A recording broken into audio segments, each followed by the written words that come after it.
অগপৰ মুখ্য কাৰ্যালয় আমবাৰীত সংবাদমেল সম্বোধন কৰা হৈছে এই মুহূৰ্তত আমি সংবাদমেলৰ মাজলৈ আপোনালোকক লৈ গৈছোঁ নিৰ্বাচনী ফলাফলৰ পাছত সংবাদ মাধ্যমক সম্বোধন কৰিছে অগপ সভাপতি অতুল বৰাই আমাৰ গুৱাহাটী মহানগৰৰ কাষতে হাজোৰ প্ৰকাশ চন্দ্ৰ দাস আছে তেজপুৰত পৃথ্বীৰাজ ৰাভা টিয়কত বিকাশ শইকীয়া বজালীত ধৰ্মেশ্বৰ শইকীয়া বজালীত ধৰ্মেশ্বৰ ৰয় বঙাইগাঁৱত দীপ্তিময় চৌধুৰী বৰপেটাত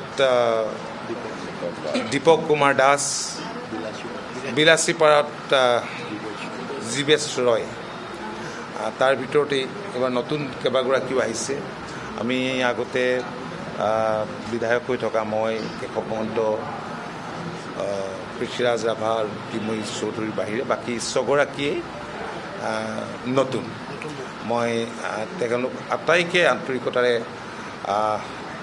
অভিনন্দন যাচিছোঁ আমি আটাই ঐক্যবদ্ধভাৱে অনাগত দিনত ৰাজ্যখনৰ স্বাৰ্থৰ হকে আমি নিস্বাৰ্থভাৱে কাম কৰিবলৈ আমি সংকল্প গ্ৰহণ কৰি আৰম্ভণিৰ দিনটোৰ পৰাই আমি কেনেদৰে আমাৰ নিজৰ সমষ্টিৰ লগতে সামগ্ৰিকভাৱে ৰাজ্যখনৰ বিকাশ আৰু অসমত বসবাস কৰা সকলো জাতি জনগোষ্ঠীৰ ধৰ্মাৱলম্বী লোকক যাতে আমি প্ৰকৃত সেৱা দিব পাৰোঁ ন্যায় দিব পাৰোঁ তাৰ কাৰণে আমি কাম কৰিবলৈ আন্তৰিকতাৰে চেষ্টা কৰিম মই আমাৰ দলৰ মাননীয় কাৰ্যকৰী সভাপতি কেশৱ মহন্ত ডাঙৰীয়াকে ধৰি মই কেওগৰাকী আমাৰ নৱনিৰ্বাচিত সতীৰ্থক আন্তৰিক শুভেচ্ছা জনাইছোঁ আৰু অভিনন্দন জনাইছোঁ আৰু আপোনালোকেও আজিৰ দিনটোত আমাৰ সৈতে অংশ লোৱাত আপোনালোককো বহুত মই ধন্যবাদ জনাইছোঁ অসমৰ ৰাইজক আমি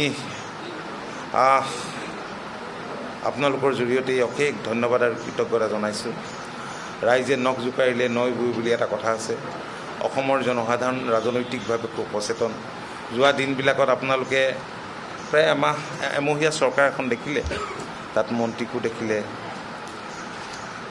বহুত কিবা কিবি দেখিলে শুনিলে বহুতে এটা সুকীয়া ধাৰণাও লৈছিল সেইবিলাক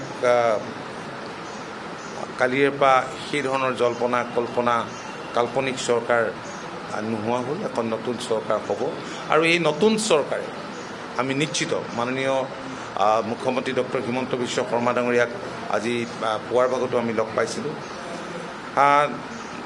তেখেতে যিধৰণে ৰাজ্যখনক আগুৱাই লৈ যাবলৈ যোৱা দিনবিলাকত চেষ্টা কৰিছিল তাতোতকৈ অধিক তড়িৎ গতিত ৰাজ্যখন উন্নয়ন আৰু বিকাশৰ দিশে ধাৱমান কৰিবলৈ তেখেতে যে আন্তৰিকতাৰে চেষ্টা কৰিব তেখেতৰ বক্তব্যই তেখেতে কথা বতৰাই এই কথাই প্ৰমাণ কৰে আৰু আমিও আন্তৰিকতাৰে সহযোগ কৰিম ধন্যবাদ মই কেশৱ মহন্ত ডাঙৰীয়াক চমুকে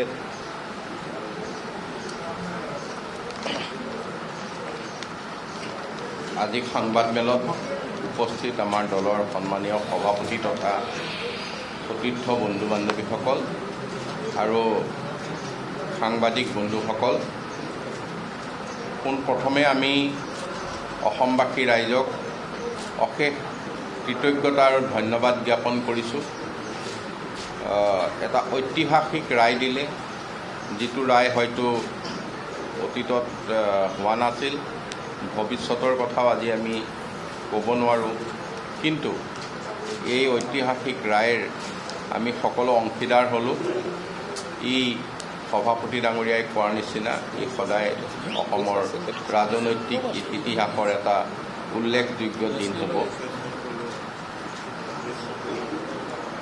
ইয়াৰ লগতে আমি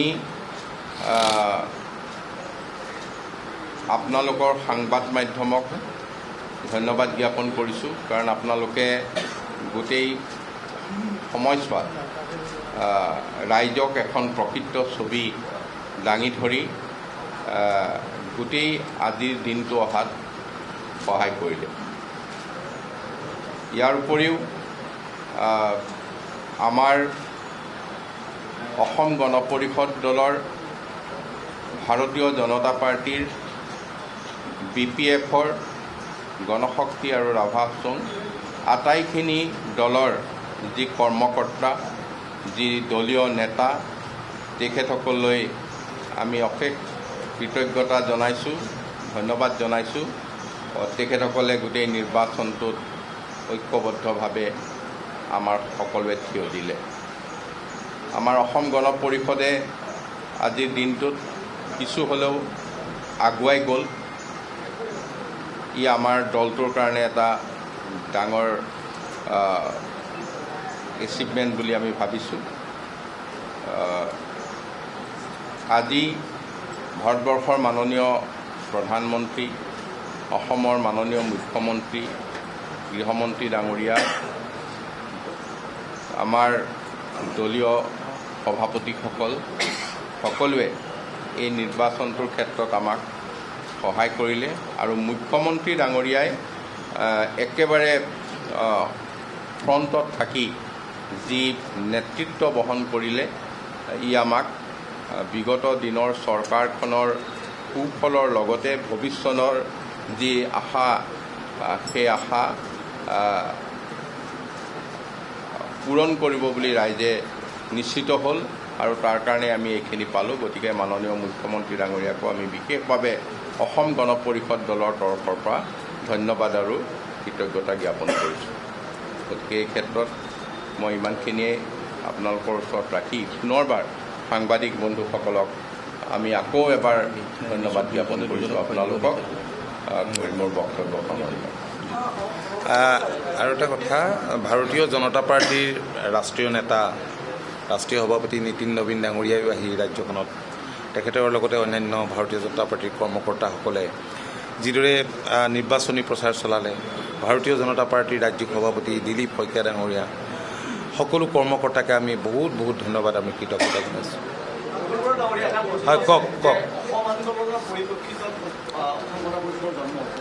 যদি আমি এইবাৰ 2026 নিৰ্বাচনৰ ফলাফল বিশ্লেষণ কৰোঁ, তেতিয়াহ'লে খিলঞ্জীয়া ভূমিপুত্ৰ এটা ফালে বা কমুৱা মুছলমান বা প্ৰব্ৰজিত মুছলমান, এইসকল এটা সময়ত আমি অবৈধ বা দেখা দিছিলোঁ, এনেকৈ দুটা পলাৰাইজ হোৱা বুলি যিটো পৰিলক্ষিত, তাত আপুনি কি অসমৰ ভৱিষ্যত ৰূপৰেখাটো কেনেকুৱা হ'ব?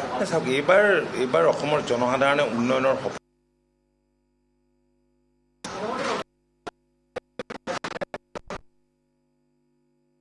কি কৈছে?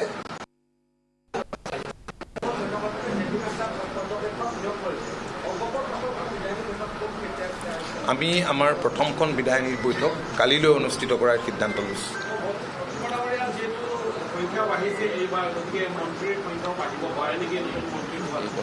এইটো মুখ্যমন্ত্ৰীৰ ডিছক্ৰিপশ্যন, মন্ত্ৰীসভাৰ কথাটো তেখেতৰ ডিছক্ৰিপশ্যন, কাক কি দিব, আৰু বাকী কথাখিনি আমি ইমান ৰাজহুৱা নকৰোঁ, সেইখিনি ভিতৰত পতা কথাহে।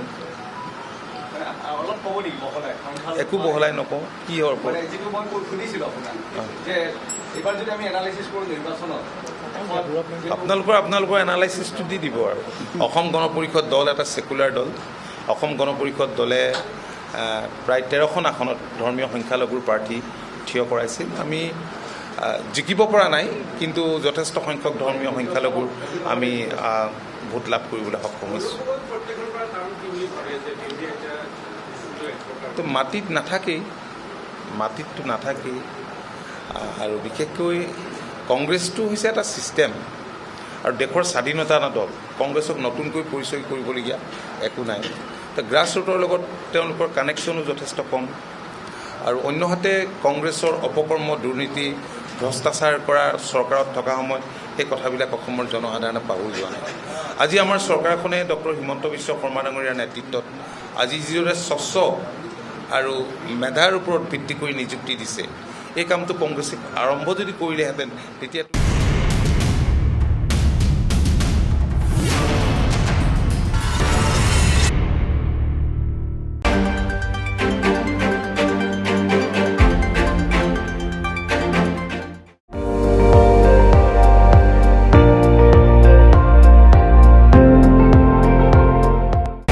আপুনি চাই আছে ND24, সৰ্বশ্ৰেষ্ঠ নহয় সৰ্বোত্তমৰ দৌৰত।